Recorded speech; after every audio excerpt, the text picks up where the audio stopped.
شروع اللہ کا نام لے کر جو بڑا مہربان نہایت رحم والا ہے۔ یہ لوگ کس چیز کی نسبت ایک دوسرے سے پوچھتے ہیں؟ کیا اس بڑی خبر کی نسبت جس میں یہ اختلاف کر رہے ہیں؟ دیکھو یہ انقریب جان لیں گے، پھر دیکھو یہ انقریب جان لیں گے۔ کیا ہم نے زمین کو بچھونا نہیں بنایا اور پہاڑوں کو اس کی میخیں نہیں ٹھہرایا؟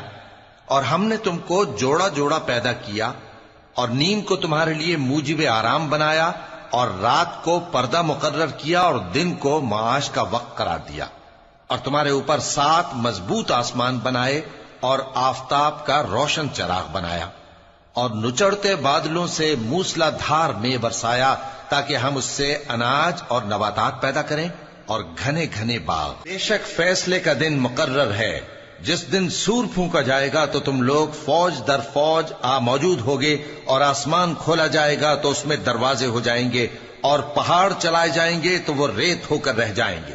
بے شک دوزخ گھات میں ہے، یعنی سرکشوں کے لیے کہ ان کا وہی ٹھکانہ ہے، اس میں وہ صدیوں پڑے رہیں گے۔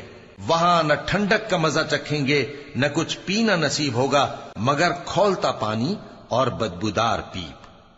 یہ بدلہ ہے ان کے اعمال کے موافق۔ یہ لوگ حساب آخرت کی امید ہی نہیں رکھتے تھے اور ہماری آیتوں کو مسلسل جھٹلاتے رہتے تھے، اور ہم نے ہر چیز کو لکھ کر محفوظ کر رکھا ہے۔ سو اب مزہ چکھو، ہم تم پر عذاب ہی بڑھاتے جائیں گے۔ بے شک پرہیزگاروں کے لیے کامیابی کا گھر ہے، یعنی باغ اور انگور اور ہم عمر بھرپور جوان عورتیں اور شراب کے چھلکتے ہوئے جام۔ وہاں وہ نہ بیہودہ بات سنیں گے نہ جھٹلانے کی باتیں۔ اے نبی صلی اللہ علیہ وآلہ وسلم، یہ تمہارے پروردگار کی طرف سے صلہ ہوگا جو حساب کے مطابق انعام ہوگا۔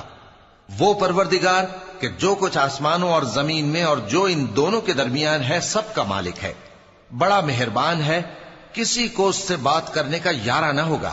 جس دن جبریل امین اور دوسرے فرشتے صف باندھ کر کھڑے ہوں گے تو کوئی بول نہ سکے گا مگر جس کو رحمان اجازت بخشے اور وہ بات بھی درست ہی کہے۔ یہ دن برحق ہے، پس جو شخص چاہے اپنے پروردگار کے پاس ٹھکانہ بنا لے۔ ہم نے تم کو عذاب سے جو قریب آنے والا ہے آگاہ کر دیا ہے، جس دن ہر شخص ان اعمال کو جو اس نے آگے بھیجے ہوں گے دیکھ لے گا، اور کافر کہے گا کہ اے کاش میں مٹی ہوتا۔